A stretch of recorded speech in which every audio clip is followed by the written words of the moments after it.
Bismillahirrahmanirrahim. Assalamualaikum warahmatullahi wabarakatuh.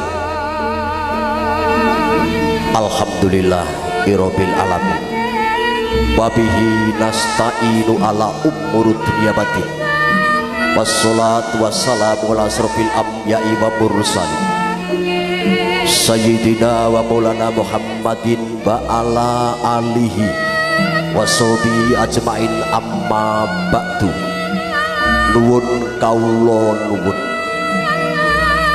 nugroho mewah sih wilasaning Gusti Allah Ta'ala kang maha kawasa, kang ambabar daya panaribawa katentreman kawilujengan kabagasarasan sarta kamulyan. Mugia tansah kajiwa kasarira kasandang sumandhing wonten ngarsa panjenengan sedaya lan kula waradin sagung dumadi kanthi kairing sagunging pakurmatan kunjuk sang pamengku gati noninggih pepunden kula panjenenganipun Bapak Riyanto, Ibu Lampin, putra keluarga kang satuhu bagya mulya.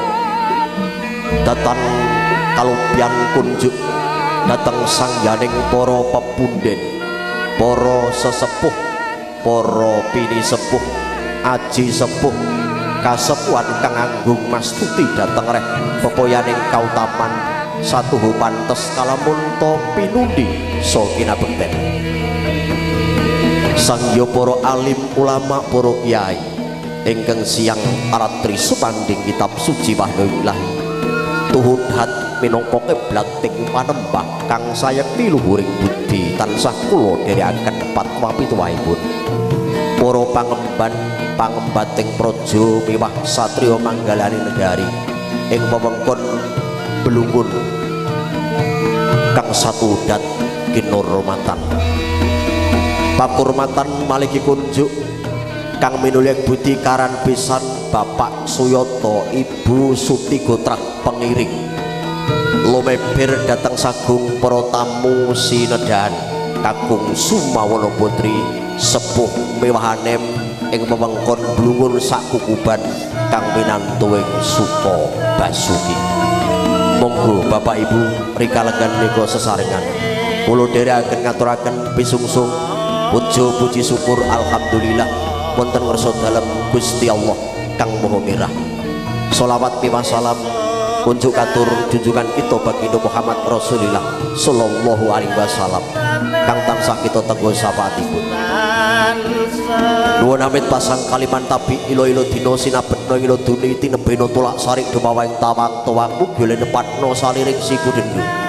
Kalenggan menika kula cumanthok kagempil kamartikan paduka sami kang katepen lenggah ica wawan sabdu.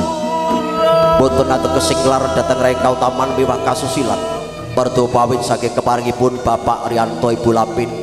Kalenggan menika kula kang kapiji kinarya buka wanganing wicara wiwaraning supa duwaraning kondo jumejer minangka pranata cara nderekaken tata rias faya dekorasem kang mijil saking jalam Purgrasinda Cepu.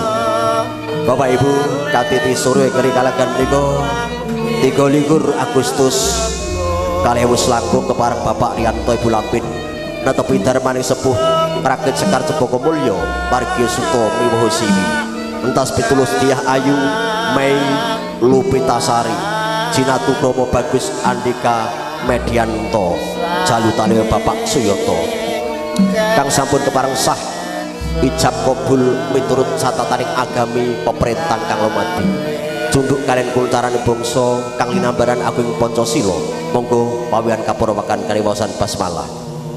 Bismillahirrahmanirrahim. Sampun kepareng kapurawakan kula minangka pranata cara nderekaken wilujeng lenggah ngantos paripurna katinuwun. Wassalamualaikum warahmatullahi wabarakatuh.